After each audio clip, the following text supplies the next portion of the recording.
Hey guys, it's me Ida. Welcome back to my channel. So on this side of my hair, I'm going to start off with using the Flaxseed Gel.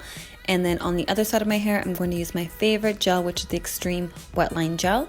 So I'm actually starting off on freshly washed hair. And right now I'm actually just adding in some warm water just to kind of open up my cuticles a bit more and apply that gel. I already have a little bit of leave-in conditioner in my hair as well. So the consistency is a bit snot-like texture. And I'm kind of distributing that all over my hair and kind of see if it's going to clump right away. So I am going to add in a bit more gel. I noticed that I had to kind of add it in about 3 more times before I felt like my hair was kind of finally getting a bit more clumped. It is kind of hard to distribute just because of its snot-like texture. It seems like it kind of wants to stay in one spot. So I had to kind of smooth it in and rake it in. But yes, eventually it was able to clump my curls. So I tried doing the shingling method for my wash and go because I noticed for me it gives me the best definition and it definitely makes my wash and goes last a bit longer. So around the perimeter of my hair, so the nape and the front part, it is a bit more medium texture, so I'm able to shingle a bit easier with this gel.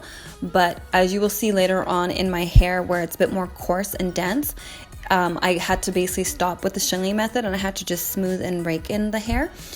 With my regular gel, I definitely have no issues with shingling my hair.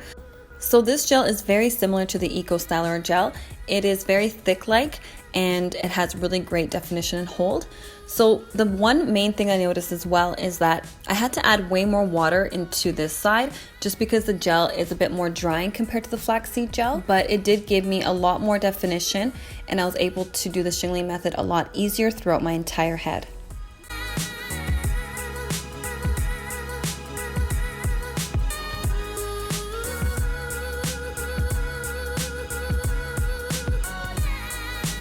Okay, so this is the side with the Xtreme Wetline Gel. This is the gel that I always use, my favorite gel. It's maximum hold gel, protein free. And then this is the Flaxseed Gel side.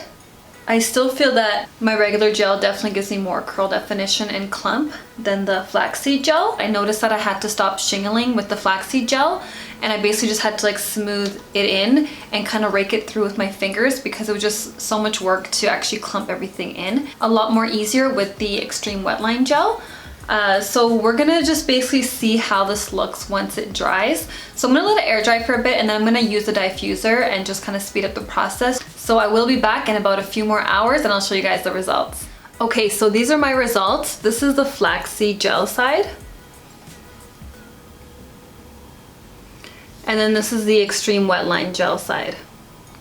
So as you can see, the Xtreme Wetline Gel is definitely a lot more clumped, more defined, and the Flaxseed Gel is, it still has some definition, but definitely not as defined, and it's not as clumpy, and it's a little bit more frizz, especially at the top. I didn't bother stretching out my hair or anything like that for this video, just because I wanted to show you guys the exact results of the curl definition. What I'd probably do different next time using this gel is either I will try to make a more thicker recipe with the flaxseed gel for when I'm doing wash and goes because I noticed that my hair likes thicker maximum hold gels. Also, I want to try this gel with a twist out or a braid out. I feel like my hair will probably like this consistency a bit better for a braid out or twist out. Just because I don't think it's strong enough for my type of hair.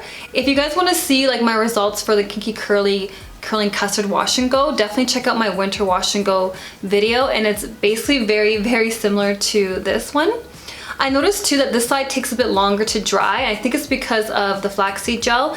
It's a bit more moisturizing, so more water content, and I feel like it's not as drying as the other side. So I can tell that even though I put the diffuser on both sides equal time, this one still looks a little bit more wet compared to this side. But yeah, so anyways, what do you guys think about the results?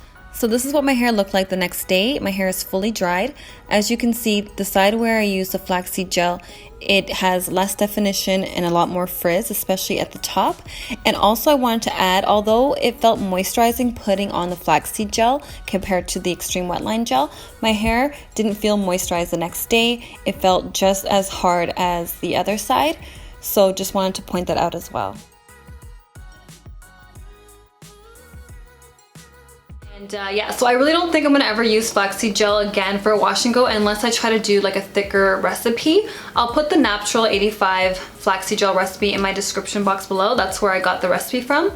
I'm just trying to figure out how am I gonna make a thick flaxseed gel using like that pantyhose thing that she uses to basically push out the gel from the seeds, because I tried doing that once and it's just, because it's so thick, it won't actually come out of the pantyhose. So I gotta figure out how I'm going to separate the thick gel with the seeds.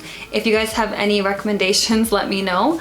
Otherwise, I'll use this consistency with the braid out and twist out tutorial, and I'll definitely show you guys how that works out. So anyways, please share your experience with flaxseed gel and what your recipe is. So I hope this video was helpful. Thank you guys so much for watching, and I'll see you guys next time. Bye.